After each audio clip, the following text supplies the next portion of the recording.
What are you talking about? You know what I'm talking about. He wants to sell her for a coat.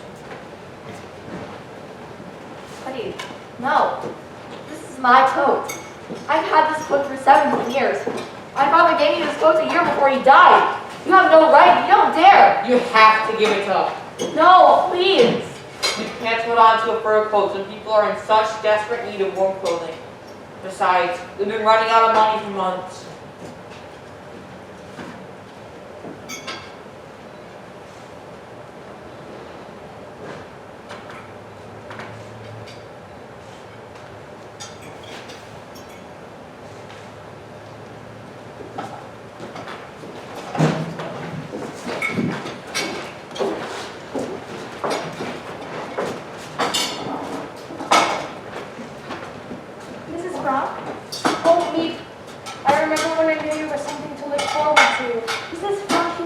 Give up hope. There's no hope to be had. I know that. I knew that when Hitler came to power. When his voice came screaming out of the radio, I sat there paralyzed. And now in London, what are they doing? What is the Dutch Queen doing? They're not even mentioning the word Jew. The trains are still leaving. Why don't they bomb the tracks? I can't talk about this with the others. I understand, Mrs. Frank. I know they're making plans, counting down the days till the war is over, but I have to tell you, sometimes I think the end will never come. And sometimes I want to give myself up. Forgive me, Mrs. Frank. You must try and take things a little easier. They need you. The children need you. I'm ashamed to feel this way. I know you and Mr. Fowler have it just as hard. No, we don't. Thank you for listening to me. Non, c'est écoute. Écoute pas. Pense, Mr. Drexel. Pense. From penser, to think.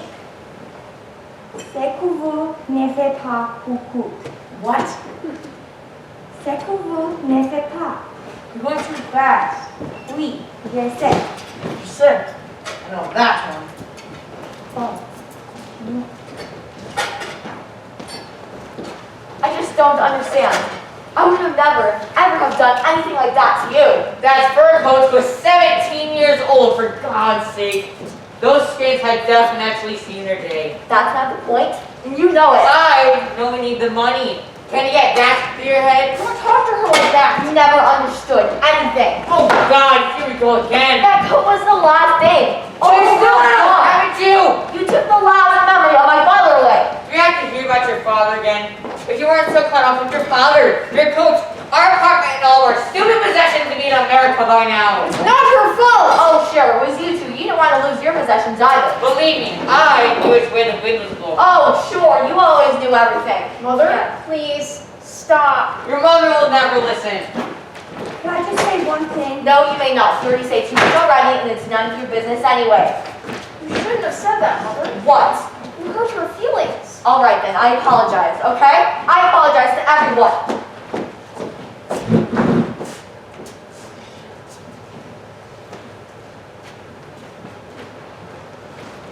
You left this. Thank you. I'm sorry for what happened in there. I wish I could have said something. But they make me feel so... I can't stand it when they... Sometimes I wish I didn't belong to them at all. I just hope I don't turn out like them. You won't, I know. Like him. If I'm like him. You're not. Trust me. All I can say is, if it wasn't for you, and you're always a big help to me. I am? How? When you're truth, it keeps me from being depressed. I'm not always so cheerful, you know. Inside. Really? It's hard. If you want to cry or something, there's nowhere to go. It's easier for me, I guess. When there's a fight, with my parents, I just step into my room. You're so lucky you have a room of your own. Well, at least you can talk to your parents. Not really. I never discussed anything serious with Mother. I can talk about everything with Father, except Mother. I don't think you can really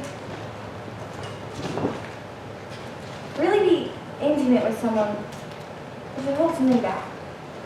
Do you? I think your father's terrific. He likes you too. You think so? I can tell by the little things he says.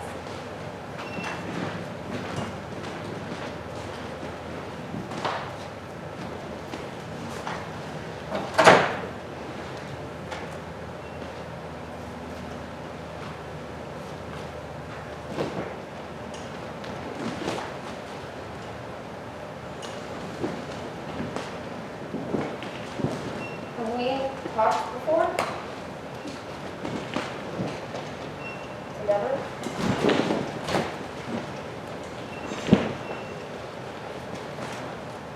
It's funny, isn't it? What? Well, we've been living here for almost 1 year, and this is the first time we've really talked. You know something, Peter? What? I've never really had a friend. Someone I could truly confide in. Me neither. Smile for me. Why? You have dimples when you smile. Dimples, the only mark of beauty I possess. That's not true. You're pretty. Me? Yes.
The sun is shining, the sky, the deep blue.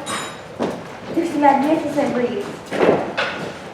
And I'm longing, so longing, for everything. I walk from room to room, breathe through the crack in the window frame, feeling my heart beating as if to say, can't you fulfill this longing at last? I long for every boy. And to Peter I want to shout, say something, don't just smile at me all the time. Hold my hand so I can get that delicious feeling inside. I feel spring within me. I feel spring awakening. And I feel it in my entire body and soul. I'm utterly confused. Don't know what to read, to write, to do. I only know I'm longing. What is it tonight? Don't ask. I have to. I have to be prepared. My God, I can't eat this again. Pickles, kale, and rotten potatoes every night for weeks now. Something wrong, Mr. Dussel? Why don't you try cooking for a change instead of insulting my wife? I can cook this meal very well, Mrs. Fondant. I don't know how you do it. Mr. Franco is the soul of politeness. Every night, another miracle. Careful, Mr. Dussel. We don't want you to call the wife again like last week. Honey, please. Margot, you're not eating. You have to eat. I'm not hungry. If you won't eat it, Peter will eat it. Come, Margot, just take a bite. I can't. I just can't. She eats like a bird. Look at her. Every day a smaller bird. Margaret, I'm doing the best I can. I'm sorry, Miss Fondant. I just Aunt's eating. Peter's eating. How do you do it, Aunt? I pretend it's delicious. I don't look at it, and before I know it, it's gone. Very wise, my niece. I eat because I'm hungry. You have to force yourself, Margot. You're too thin. Will this war ever be over? This war will be over a lot sooner if the last British would start the invasion. Please, not tonight. The British are fighting for their lives. But do something when the time is right. When we're dead and buried, you mean? It's amazing how strong those Germans are. Oh, it's amazing how strong those Germans are. They're going to win the war. Is that what you're saying? They might. They very well might, if the British don't get moving. They're moving, for crying out loud. 3,000 tons of bombs dropped in Hamburg last Sunday. Is that enough for you? How many bombs do you need? Thus, we don't have to worry about going to Poland. Hurry up, Mr. Dussel, we're not waiting! Mr. Dussel! Mr. Dussel, You think I like spending my life in there? Mr. Collins, Calm with us, Sarah, but something's happened. what is it? I must ask you all to be more careful, more quiet. What has happened? A man in the storeroom. A few days ago, he asked me, "What do you hear from Mr. Frank?" I said I heard a rumor you're in Switzerland. He said he'd heard that too, but I might know something more. And then today, counting some invoices, I looked up and saw him staring at the bookcase. He said he tried to remember the door there. Then he said he wanted more money. 10 more guilders a month. blackmail. Very modest blackmail. It's just the beginning. What did you tell him? I said I had to think about it. Should I pay him money? Take a chance on firing For him? God's sake, just pay him the money. Offer him half. We'll find out whether it's blackmail or not. Listen, maybe he knows nothing. But it's more dangerous out there every day. No one can be trusted. You must be quiet. Quiet! I'll offer him half then. Thank you, Mr. Collins. I hope you're the best. Thank you. Please, Mother, don't be upset. I can't bear it seeing you this way. It's all right, Aunt Louise. Go back to supper. I'd rather stay here with you.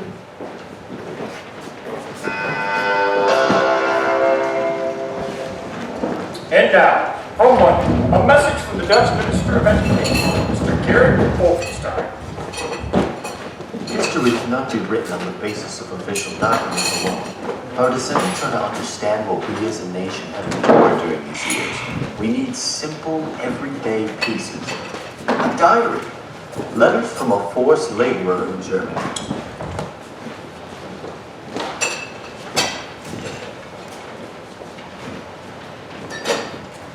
I can't believe it. Did he really say a diary? We'll start revising it tomorrow. Maybe one day, I could even publish a novel. The Secret Annex, based on my diary. Unless you write yourself, you can't know how wonderful it is. When I write, I shake off all my cares. But I want to be useful and bring enjoyment to all people, even those I've never met. I want to go on living even after my death. Mr. Dussel's getting awfully impatient out there. Let him. I'm always waiting for him. But are you going up to the attic with Peter again? You've already spent so much time up there today. I went up exactly twice. Once to get the potatoes for supper, and once to practice French. But you know Miss Fondant has a comment for every little thing. I don't think it's Mrs. Fondant that's upsetting you. I'm not upset. Aren't you jealous of Peter and me? I'd be instantly jealous if it were you instead of me. Yes, I imagine you would be. But I'm not. Aren't you, Margot? Who wouldn't want someone to visit every night, have deep, serious conversations with them? Who knows what else? Yes, I'm jealous, but not of you and Peter. I just like someone of my own. I'm happy you have someone. You mean it? I want you to have a good time tonight. Every night. You've already missed out on so much here. Oh, Margot, you're such a generous person. Besides, there's nothing to be jealous of. Me and Peter don't do anything.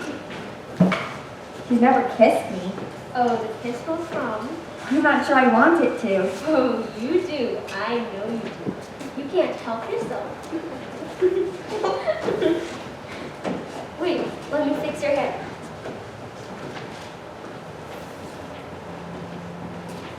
There. Now you're ready.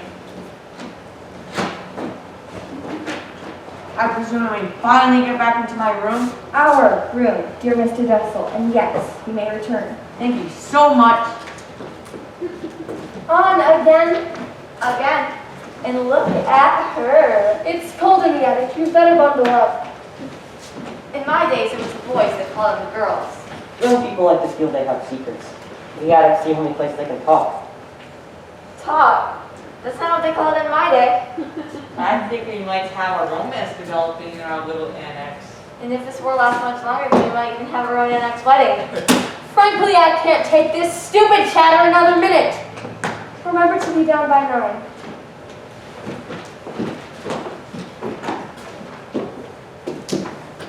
They're so old-fashioned. I guess they don't realize how much more advanced we are. You look nice. Really? I like the shoes. I've always liked the shoes. Eve always does everything just right. She likes it a lot.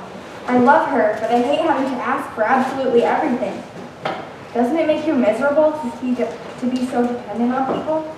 I'm not miserable anymore. I mean, even bumping into on the stairs sometimes I feel the same. I've changed. I used to think you were a real pain in the neck. My life before seemed so unreal. I see myself then as an utter... I wouldn't go back to being her for the world. You sure know a lot about yourself. I guess it comes from all that writing you do. If I didn't write what I feel, what I think, I'd suffocate. I want to be a real writer one day. I know I can write. I'm my harshest critic.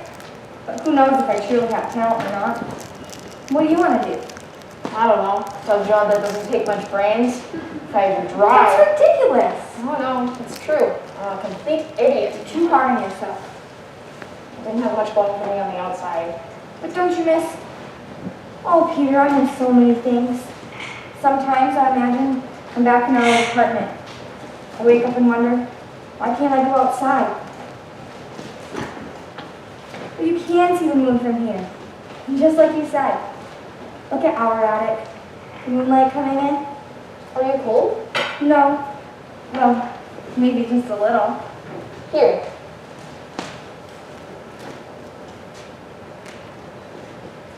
Peter, have you ever kissed a girl?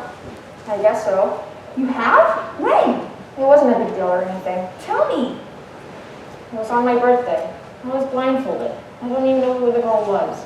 There's nothing wrong with being kissed or anything, though I'm sure Margot would never kiss a girl unless she were engaged to him. And I know Mother never touched a man before she met him. My girlfriends would say, "Oh, how shocking." But who cares what they'd say? Everything's different now. Here. I called it our attic before. Do you really think it's ours? You do. You won't stop them from coming here, will you? I won't. I promise. Maybe I'll even bring one of my stories and read it to you sometime. You'll come tomorrow night? If you want me to. I do. On, it's 9:05. I will then.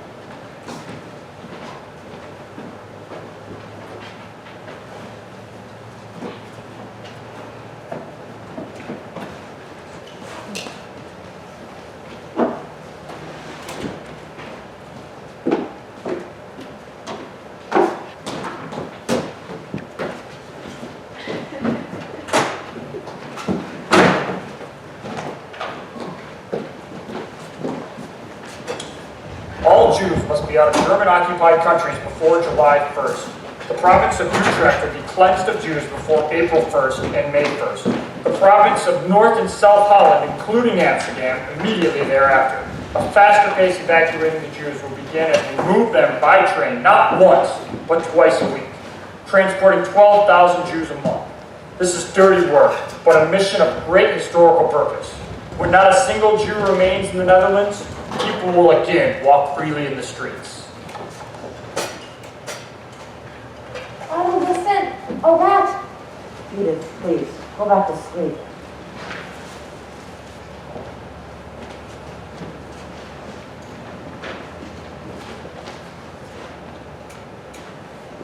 My God, I don't believe it!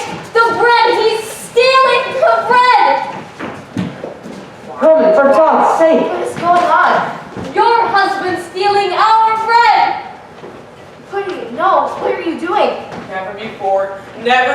before. I don't believe you. If it happens once, it will happen again. Every day I watch the children getting thinner, and you come in the middle of the night and steal food that should go to them. Edith, please. It was only one piece of bread. Here. No, I can't take it with Edgar anymore. I want him to go. Go? Go where? Anywhere. You don't even know what you're saying. It would be impossible for Edith, you know how upset you've been these past few days. That has nothing to do with He it. couldn't help himself. It could have been any one of us. What about Peter? It won't happen again. Never, I promise. Peter can stay. They'll be killed on the streets. They're right. You can't send them away. There are other hiding places. We will find something. Don't worry about the money. I'll find you the money. Mr. Frank, you said you would never forget what my husband did for us. If my husband had any obligation to him, it's paid for. For God's sake, Edith, I've never seen you like this. I can stay till me finds him another place, but till then we're switching rooms. I don't want him near the food. Let's divide it up. Right now. We're not going to divide up some rotten potatoes. Mr. Prong. Mrs. Prong. Stop, Mr. Margot. Russell. Stop! On. I beg you, please. Peter. No more. all No this warning. Margot. Stop! Mrs. Enough! Mr. Dussel, Margot, everyone, back to your rooms. Come, Edith. Myself. Mr. Dussel, I think the potatoes can wait. Mrs. Prong. Just let them wait.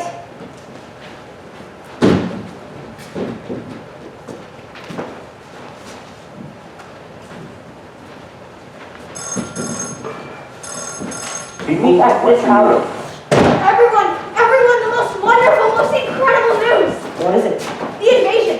The invasion has begun! Did you hear it? The invasion is happening right now! I can feel it in the streets. The excitement! I read to tell you before the work we got here. This is it! We landed on the coast of Normandy. The British, Americans, everyone! More than 4,000 ships! Look, I got a map. How long will it take them from Normandy to the Netherlands? Edith, what did I tell you? Cherbourg, Cannes, Copenhagen, Paris, and then Amsterdam. Herman, don't you hear? We're going to be free soon. Please.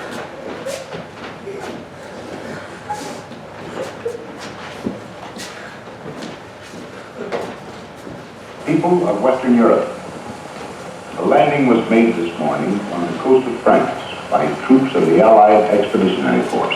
Listen, that's General This Eisenhower. landing is part of the concerted United Nations plan for the liberation of Europe, made in conjunction with our great Russian allies. I have this message for all of you. Although the initial assault may not have been made in your own country, the hour of your liberation is approaching. All patriots, men and women, Can you believe it, Margot? He could be going home. I don't even know what home would be like anymore.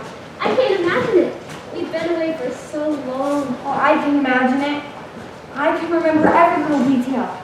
The sky, Margot, to be outside, to walk along the canal, to everything. I'm afraid to let myself think about it. To have a real meal? It doesn't seem possible. Will anything ever taste the same? Look the same? I don't know if anything will ever be the same again. How can we go back? Really? You know what I decided? To be a nurse. For newborns. Go far, far away. How far? Maybe, I don't know. Maybe to Palestine. Maybe you'll go back to school in October. September even. Wouldn't that be something, Annalise?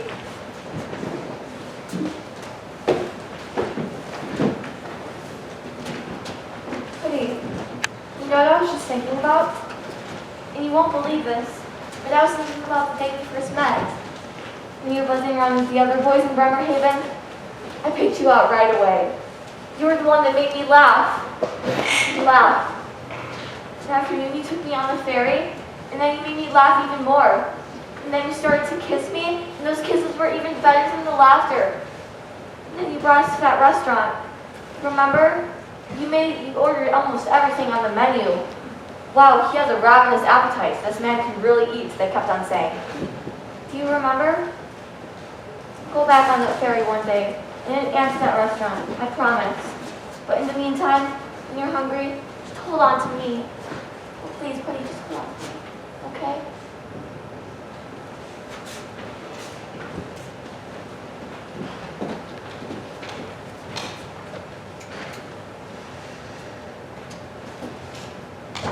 Just as I was falling asleep, my friend Amelie appeared, dressed in rags, her face thin and worn.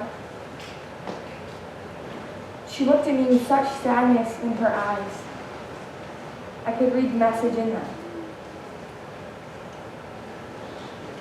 Oh, Anne, why have you deserted me? Help me, rescue me from this hell.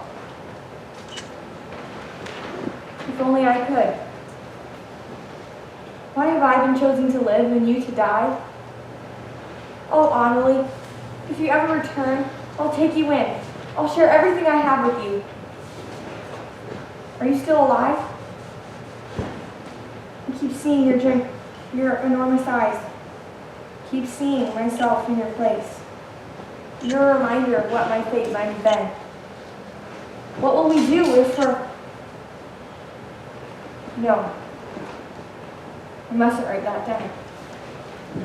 But it looms before me in total, absolute horror.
Strawberries. There's nothing I love more. I can't understand you. Your mouth's too full. I wouldn't talk. You haven't stopped eating since we came up. You're the one who's eating. Look at you. You're all red. Look at you. They're all over your shirt. Well, they're a lot better than those string beans yesterday. Green, green, green. I thought they'd never end. Every string I pulled made me sure I never want to be just a housewife. You never will be.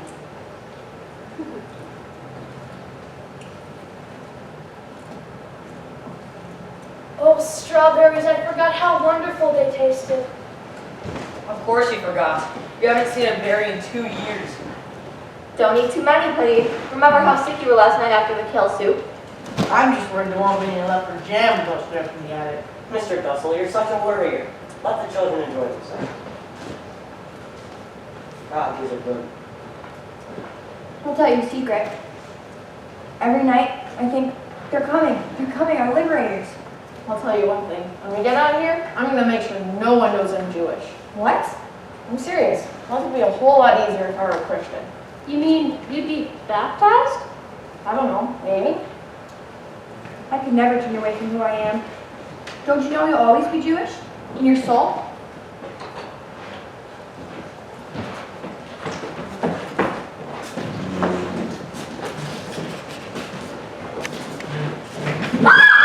I've never seen anything stop you from talking before.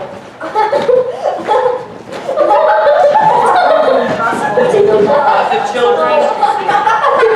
I see the world transformed into a I hear the approaching thunder, which will destroy us too. I feel the suffering of millions.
Westerwood, a barren heath, wooden towers where our jailers stand guard, walls covered with thousands of flies.